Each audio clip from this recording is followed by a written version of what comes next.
Il a fait rire des générations entières, mais sa vie cachait une douleur profonde. Connaissez-vous vraiment l'homme derrière les grimaces inoubliables, les colères burlesques et les scènes cultes du cinéma français? Louis de Funès, maître incontesté de l'humour, a offert des instants magiques à des millions de spectateurs. Mais derrière l'icône se trouvait un homme discret, tourmenté et profondément seul. Dans cette vidéo, nous vous emmenons dans les coulisses de sa vie, de ses triomphes éclatants à sa fin tragique. Regardez la vidéo jusqu'à la fin pour découvrir des anecdotes rares, des témoignages bouleversants et un hommage vibrant à un génie du rire. Dites-nous en commentaire, quel est votre film préféré de Louis de Funès? Likez, abonnez-vous à notre chaîne et activez la cloche pour ne rien manquer des prochaines histoires qui marquent à jamais la mémoire collective. C'est parti pour une immersion inoubliable dans la vie de Louis de Funès. Le génie comique derrière le masque Louis de Funès. Rien que son nom évoque un sourire, un éclat de rire, un souvenir de télévision partagé en famille, souvent pendant les fêtes. Pour beaucoup, il est l'incarnation même du comique français. Pourtant, derrière ce génie de l'humour se cachait un homme profondément marqué par les épreuves de la vie, animé par une rigueur presque douloureuse et porté par une détermination exceptionnelle.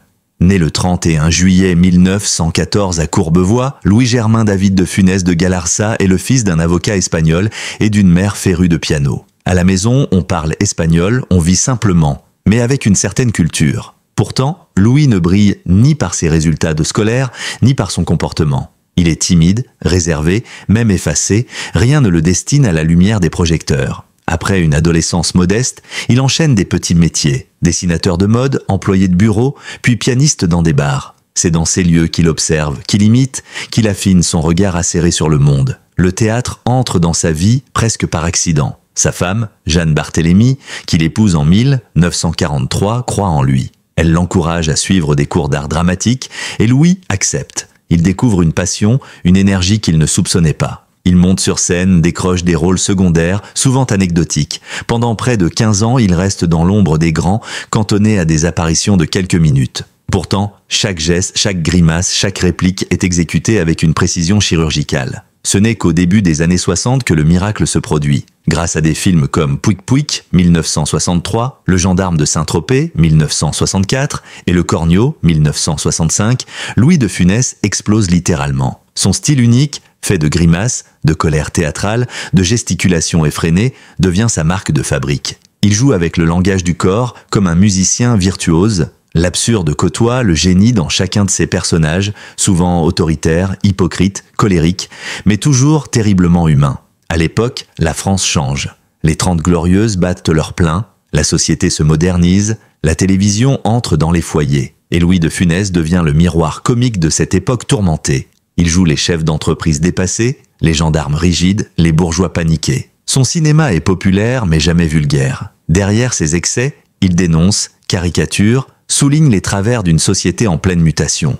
Mais ce que le public ne sait pas, c'est que Louis, en coulisses, souffre. Il est d'une exigence presque maladive. Il répète inlassablement, corrige ses textes, s'épuise à peaufiner chaque scène. Ce perfectionnisme frôle l'obsession, il est connu pour sa rigueur sur les plateaux. Pas un détail ne lui échappe. Ses partenaires sont souvent épuisés par son rythme, mais tous reconnaissent de son génie. Sa vie privée, en revanche, est d'une grande stabilité. Marié à Jeanne pendant plus de 40 ans, père de 2 enfants, Louis fuit les mondanités. Il trouve refuge dans son jardin à Clermont, où il cultive ses rosiers avec la même passion qu'il met dans ses rôles. Il lit beaucoup, écoute Mozart, médite sur ses choix. Le contraste entre l'hystérie de ses personnages et la sérénité de son quotidien est saisissant. Malheureusement, son corps ne suit pas cette intensité. En 1975, il subit 2 infarctus à quelques mois d'intervalle. Les médecins lui imposent un repos complet. Pour Louis, c'est une épreuve. Il a peur que tout s'arrête. Pourtant, dès qu'il le peut, il revient. En 1976, il tourne l'aile ou la cuisse aux côtés de Coluche. Le film est un succès phénoménal, mais Louis, amaigri, fatigué,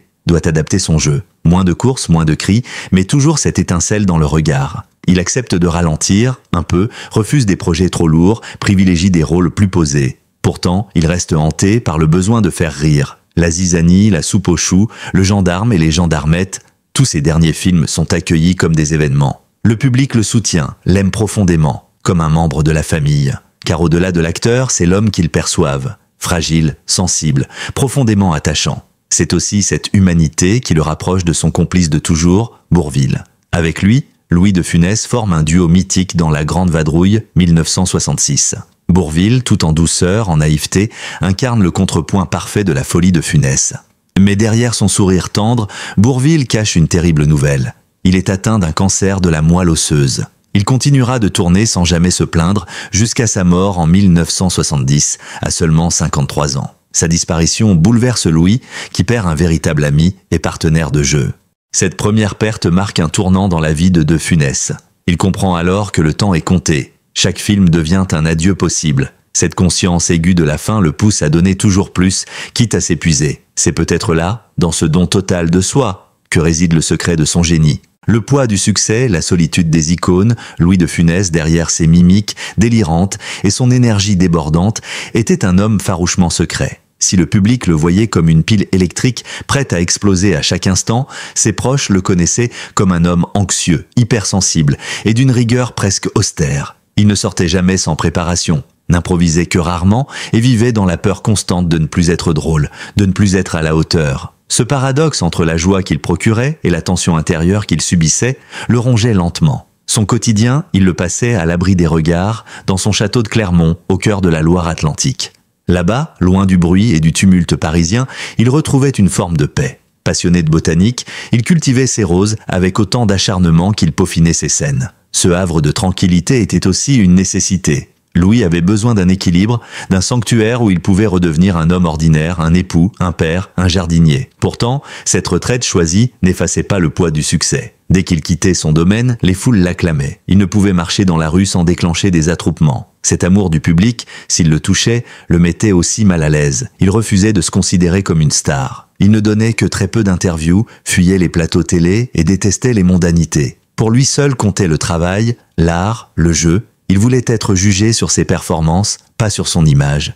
Mais cette solitude choisie cachait aussi une souffrance. L'exigence qu'il s'imposait lui avait coûté des amitiés, des collaborations. Son rythme de travail intense, son obsession du détail, sa peur de l'échec avaient fini par l'isoler. De Funès était admiré certes, mais peu connu dans l'intimité.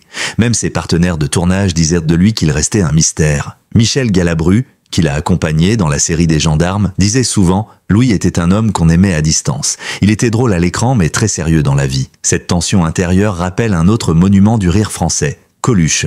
À l'opposé de Funès dans son style, provocateur, engagé, bordélique, Coluche incarnait la voix du peuple, celle qui ose dire tout haut ce que beaucoup pensent tout bas. Derrière sa salopette jaune et son humour décapant, Coluche était un homme en guerre contre les injustices. Il a fait rire, mais aussi grincer des dents. Il s'est présenté à l'élection présidentielle en 1981, a créé les Restos du Cœur en 1985 et s'est souvent attiré les foudres du pouvoir. Mais lui aussi cachait de grandes blessures. Le succès fulgurant l'a poussé dans les excès. Drogue, alcool, nuit sans fin. Coluche souffrait du syndrome de l'imposteur. Il avait peur qu'on découvre qu'il n'était qu'un homme simple, sans grande culture. Son humour devenait alors un rempart, une armure contre le rejet. En 1986, à 41 ans, il trouve la mort dans un accident de moto. Le choc est immense. Les circonstances, floues, alimentent les rumeurs. Certains y voient un hasard tragique. D'autres y soupçonnent une main invisible, une gêne pour les puissants. Quoi qu'il en soit, la France perd l'une de ses voix les plus libres. Comme Louis de Funès, Coluche a payé cher le prix de la notoriété. Leur différence de style ne doit pas masquer leur ressemblance profonde.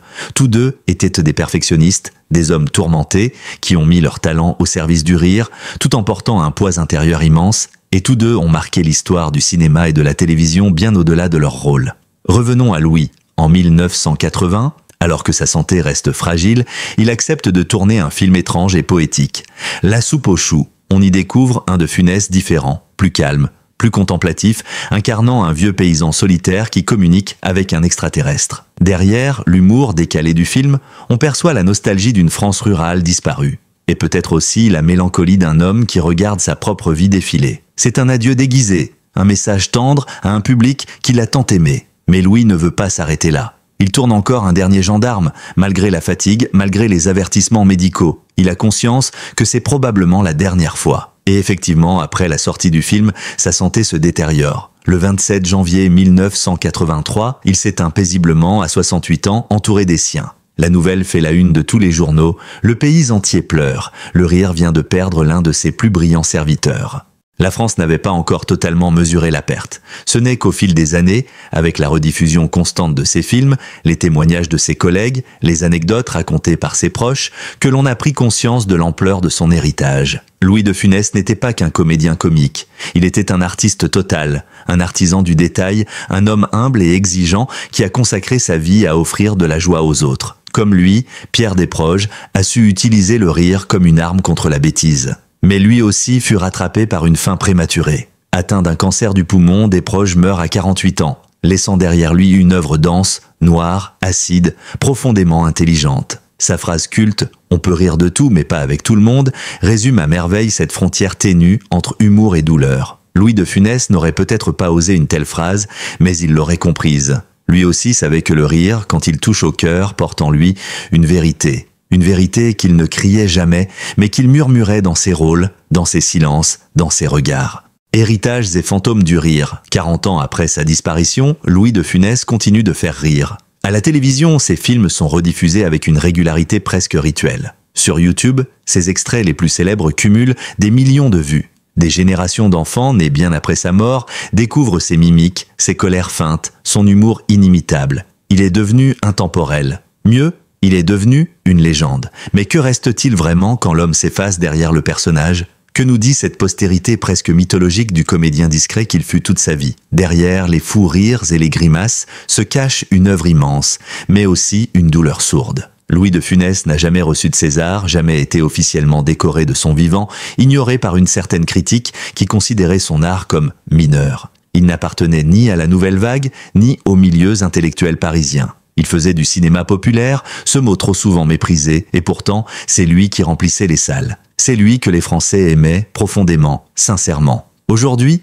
son influence est reconnue. Des humoristes comme Christian Clavière, Cadmerade, Danny Boone ou Franck Dubosc se réclament de son héritage. Des générations entières de comédiens étudient son art du rythme, de l'absurde, de la précision. En 2019, la Cinémathèque française lui a consacré une grande exposition. Les critiques l'ont enfin redécouvert, saluant un artiste total, un génie de la composition, un maître de l'humour visuel. Un musée lui est même dédié à Saint-Raphaël dans le Var où ses objets, ses scripts, ses costumes sont conservés comme des trésors. Mais l'héritage de Louis de Funès ne se limite pas à ses films.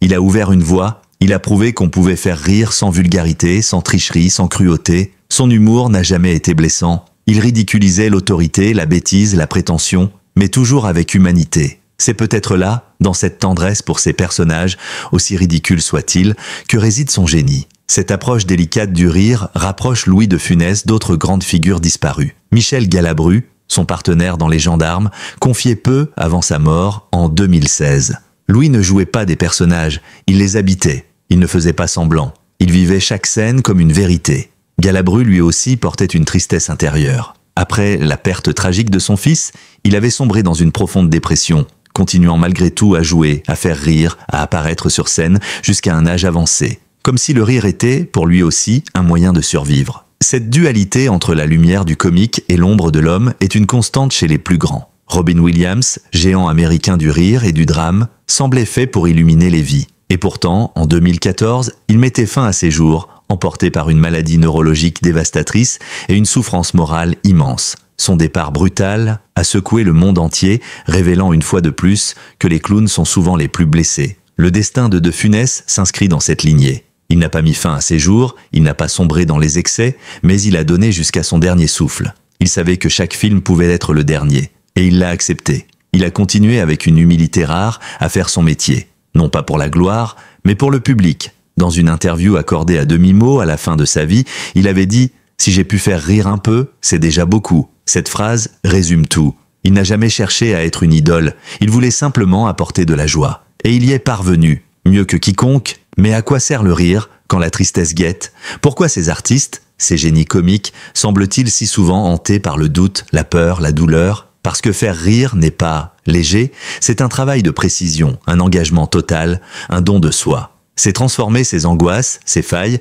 en éclats de rire. Et cela demande un courage immense. Aujourd'hui, alors que le monde traverse des périodes troubles, le rire reste une arme puissante. Les films de Louis de Funès ne sont pas juste drôles, ils sont réconfortants. Ils rappellent un temps d'innocence, une France joyeuse, une légèreté perdue. Ils sont une mémoire vivante, un miroir déformant de notre société, mais aussi une boussole. Alors oui, sa fin fut tragique car elle fut silencieuse, presque banale. Pas de grande cérémonie, pas d'hommage d'État, juste une profonde tristesse populaire. Un adieu discret, à l'image de l'homme qu'il fut. Mais son œuvre, elle, ne s'éteindra pas. Louis de Funès n'était pas qu'un acteur comique. Il était un maître d'orchestre de l'absurde, un poète du chaos, un artisan du sourire. Il nous a appris à rire de nous-mêmes, à ne pas prendre la vie trop au sérieux, tout en la regardant en face. Il a transformé la peur, la colère, la maladresse en œuvre d'art. Son rire, comme celui de tant d'autres clowns tragiques, résonne encore, même dans le silence de son absence. Merci d'avoir suivi cette plongée dans la vie de Louis de Funès. Si cet article vous a touché, laissez un commentaire, partagez-le et abonnez-vous pour ne rien manquer des prochaines histoires sur les icônes qui ont changé nos vies.